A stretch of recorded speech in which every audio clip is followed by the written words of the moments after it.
agora a gente vai falar sobre interoperabilidade, continuamos com esse tema, mas agora a gente vai focar nos impactos na segurança do paciente. Quem fala sobre esse tema para a gente é Marcos Magrin, ele é Business Marketing Manager de HPM, ou HPM, e IC. Seja muito bem-vindo.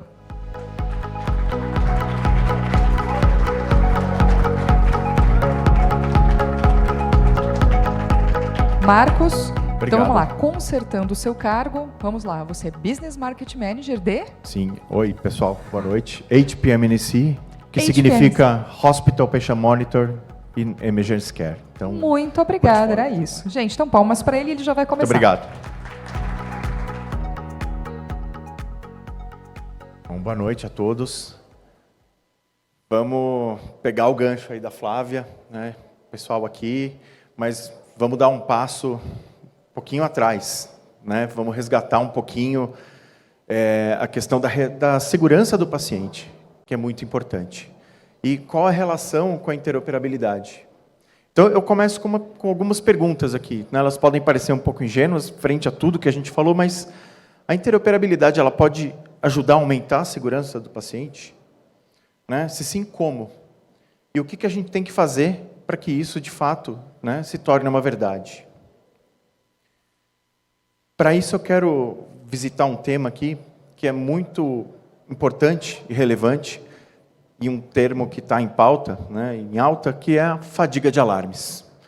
A gente falou de burnout, a gente falou de sobrecarga de trabalho, e a gente sabe que cada vez mais é um assunto que é um problema aí reconhecido, né, e que relaciona a segurança do paciente, um ponto de preocupação aí, né, na prática clínica atual. Quando a gente olha esses dados, né, eles foram retirados algumas revisões sistemáticas mais atuais, até 85% dos alarmes que a gente tem são falsos. Isso toma tempo da enfermagem, né, em torno de 35% do tempo da enfermagem no seu plantão. Se a gente for mensurar isso, em até 400 eventos de alarmes a cada 24 horas por paciente. E, além disso, a gente tem um impacto no ambiente, né? Então, os níveis aí de decibéis dentro de uma UTI podem chegar até 77 decibéis. Só para a gente ter como referência, hoje a Organização Nacional Mundial de Saúde, ela recomenda 35 decibéis, né? Recomendação de um nível de ruído máximo dentro de uma UTI. E quando a gente vai falar ainda, né, de uma UTI neonatal, isso se agrava mais, porque pode gerar sequelas irreversíveis nos prematuros. E por que isso acontece? Né? A gente identificou algumas coisas aqui muito interessantes, né, como fatores. Então, a falta de conhecimento dos dispositivos médicos à beira-leito. A falta de capacitação em realizar o gerenciamento adequado dos alarmes.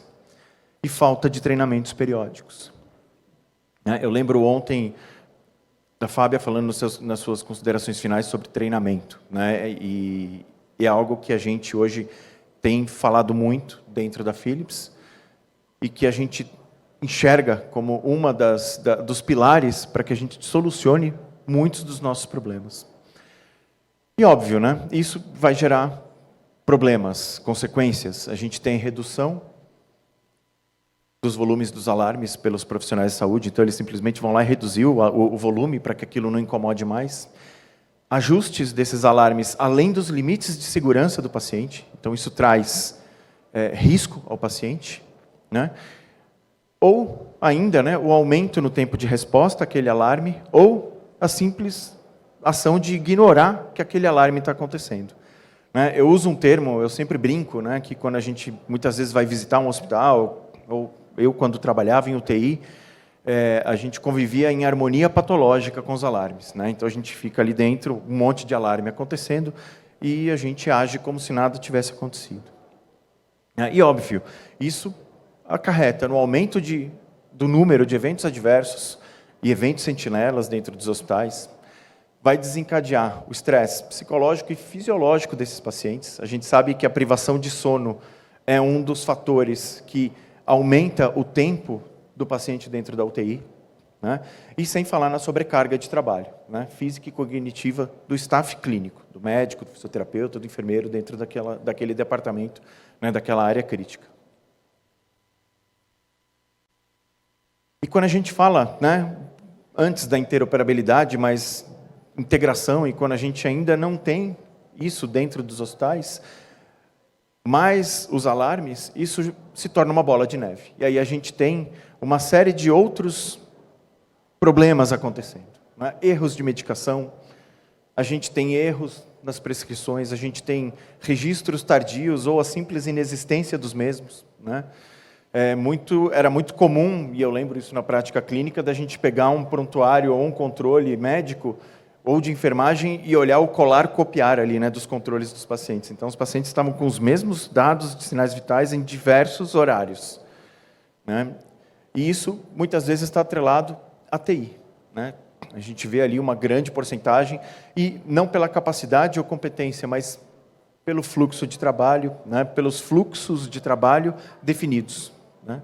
Hoje, a gente assistiu uma palestra aí sobre isso também, na outra plenária, falando justamente desse problema, né? São linguagens diferentes, são metodologias diferentes, e aí a gente tem um impacto também, né, na hora que a gente vai adequar esses fluxos de trabalho.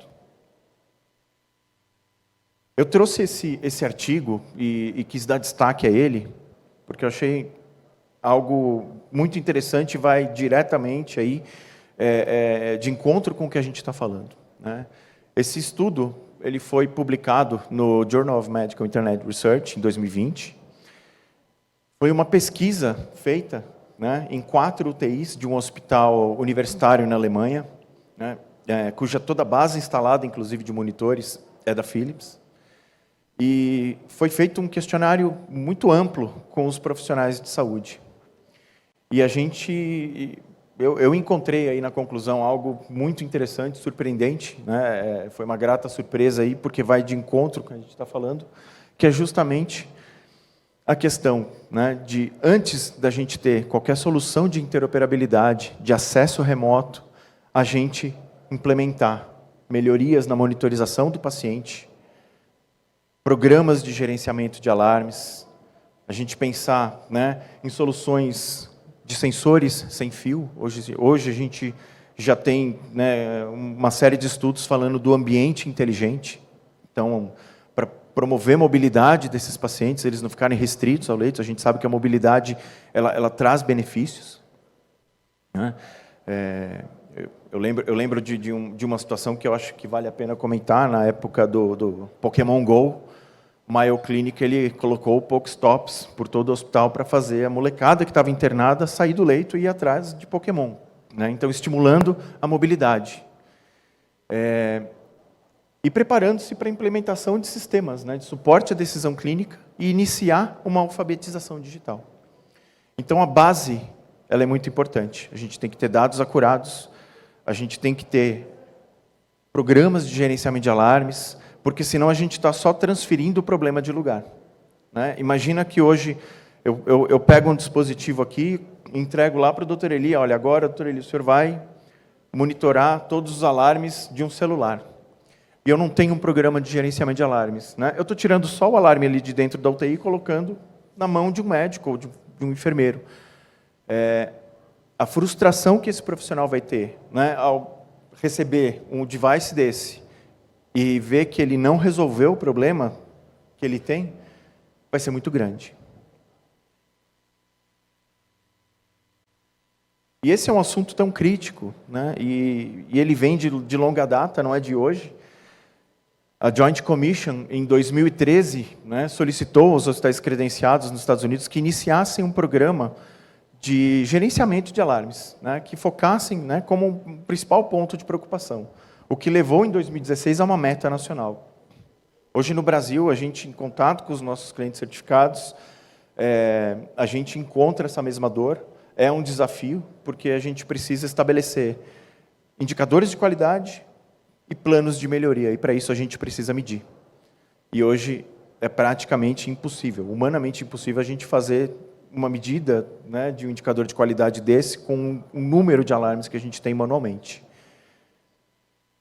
Além disso, né, o ECRI, que é uma instituição filantrópica relacionada à segurança do paciente, publica aí no seu reporte anual, né, desde 2012,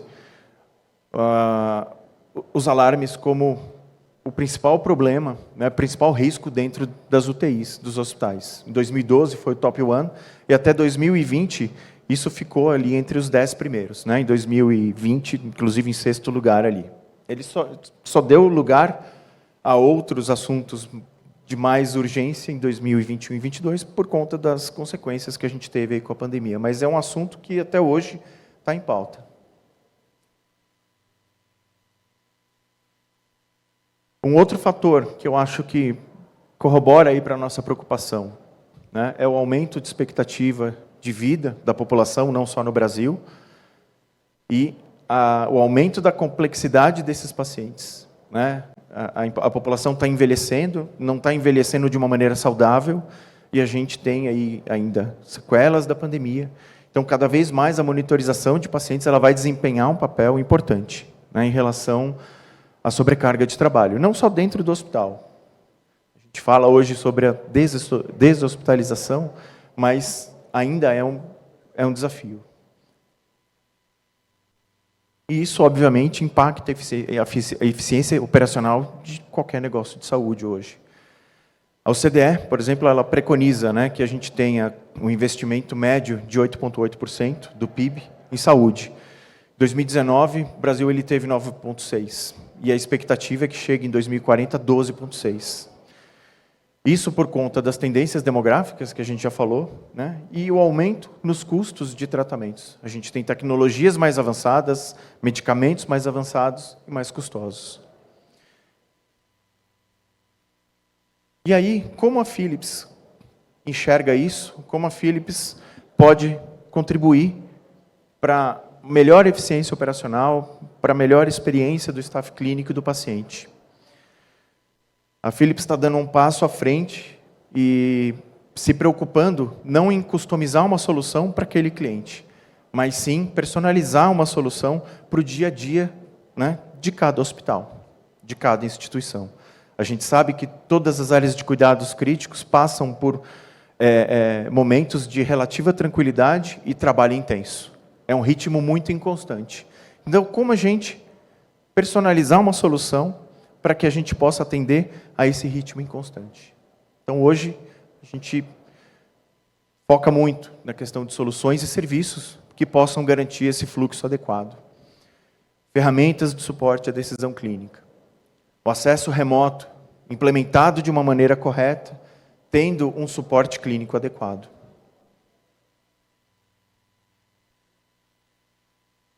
E para isso, né, eu mostro aqui para vocês como a gente organiza isso.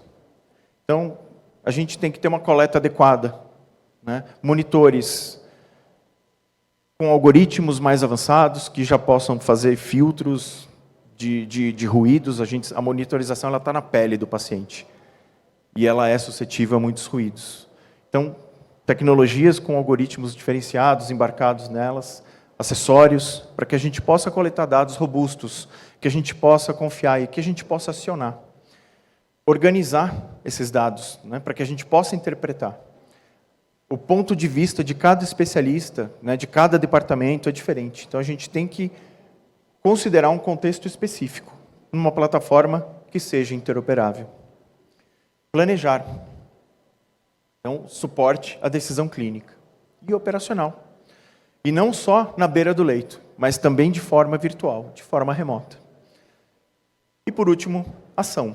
Né? A gente precisa ter uma comunicação clara e precisa, permitindo a colaboração em equipe. É a cocriação. A Philips sozinha não vai chegar em lugar nenhum. A gente depende de vocês.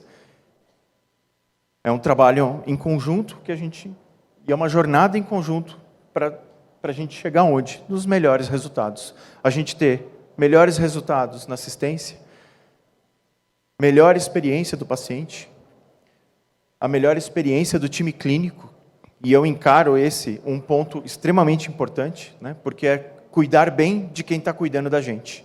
A gente fala hoje muito, né, no paciente, mas a gente tem ali entre o paciente E tudo isso que a gente falou, a gente tem o médico, a gente tem o fisioterapeuta, a gente tem o enfermeiro, a gente tem um staff clínico que está ali cuidando daquele paciente. E, obviamente, isso vai impactar o quê? A eficiência operacional do negócio como um todo. Não só realizar isso dentro de um hospital ou de um departamento, mas de maneira estruturada, a gente pode expandir isso para outras estruturas físicas, seja de um grupo hospitalar, né, sejam de unidades diferentes. Aí a gente entra e começa a falar de interoperabilidade, mas de uma maneira estruturada, com uma base sólida, com dados precisos. E para isso a gente conta, né, não só com hardwares e softwares, não é um monitor com algoritmos avançados, com ferramentas de suporte à decisão clínica, ou softwares que são altamente customizáveis, mas a gente conta com consultoria clínica e técnica. Então, desde o início daquele projeto, a gente vai prover suporte, consultoria clínica, os nossos engenheiros, para que a gente possa desenhar esse projeto, entender a necessidade de cada cliente, e aí sim fazer a implementação de tudo isso. Além disso, a capacitação, né? E aí a educação continuada, que a gente fala muito dentro dos hospitais, que é extremamente importante, acho que não só para dentro do hospital, mas para todas as áreas. É reciclar, a gente treinar de novo. Eu acho que aqui a gente fecha o que a gente chama de interoperabilidade, né, de uma forma mais sólida. Quando a Paula, né, Flávia, o pessoal estava aqui falando de engatinhar, eu acho que aqui é um ponto, né? A gente tem que começar a engatinhar, mas tem que engatinhar direito, né? A gente tem que começar direito. O começo é muito importante, eu chamo atenção a isso porque amanhã a gente está falando do quê? A gente vai começar a falar de inteligência artificial, a gente vai começar a falar de ferramentas de suporte à decisão clínica que vão estar pautadas em Big Data, né? Eu escutei ontem, né, existe uma grande diferença entre um banco de dados e um bando de dados, né? A gente são duas coisas diferentes que a gente precisa começar a pensar desde o começo. Bom, é isso, pessoal. Agradeço a todos. Innovation and you. Philips.